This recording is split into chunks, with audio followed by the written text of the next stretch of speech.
Андан кийинки маселеге келип, ва ясиру мустаъмалан иза инфасала анил удви.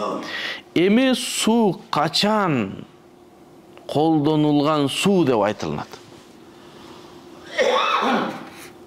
Десе, иза инфасала, денеден бөлүнүп чыгып, жанагы чакыга түшкөндөн кийин гана бул суу эмне иштетилген суу деп айтылат экен. Мүчөдөн бөлүнүп жерге түшүш керек. Эгер бөлүнбөй туруп могул жерде денеде калат да, жуунганда суу калып атпайбы, жакшы эле турабы? Жа калбайбы? Дара талганда, гушул суу калып атпайбы? Агып түшкөндөн да калганы бар, а?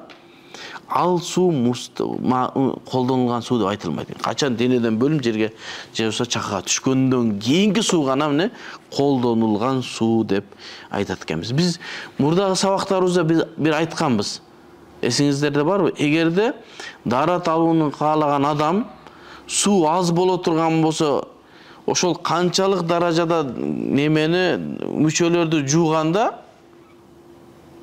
ошол суу жарайт, аз суу дегенибиз, жок дегенде 1 же 2 тамчы түш керек. Тамчы түштү, демек ошол сууга сиз дарат алдыңыз деп, болбосо ал масх болуп калат. Бөлүнүп чыкпаса. Косул жуулду болуп эсептелинбей калат. Мисалы үчүн карга дарат алсак, ышкалап жууганда, эгерде ошо кардан ээрип денеңизден бөлүнүп түшпөсө, даратка жарабайт.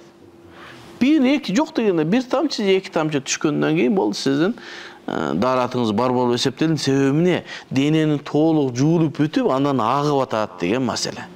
Эми ошол аккан нерсени биз эмне дедик? Мустаъмал, колдонулган суу дедик. Ошону колдонго болбойт. Эми бир суроо болушу мүмкүн.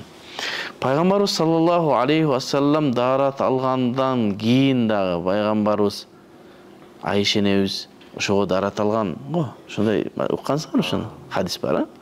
Десе бул хас бир Наби саллаллаху. Пайгамбарыбыз саллаллаху алейхи ва салламга өзүнө ылайык нерсе. Мен Исламский университетте окуп жүргөндө устазыбыз Садуака Стамлага сабак берип атышын айткан, ушинтип айтып атканда ушул хадисти айткан, ушундай хадис бар го, биз кылсак болобу десем, сен эмне пайгамбарсыңбы деген. Ал пайгамбарыбызга хас нерсе.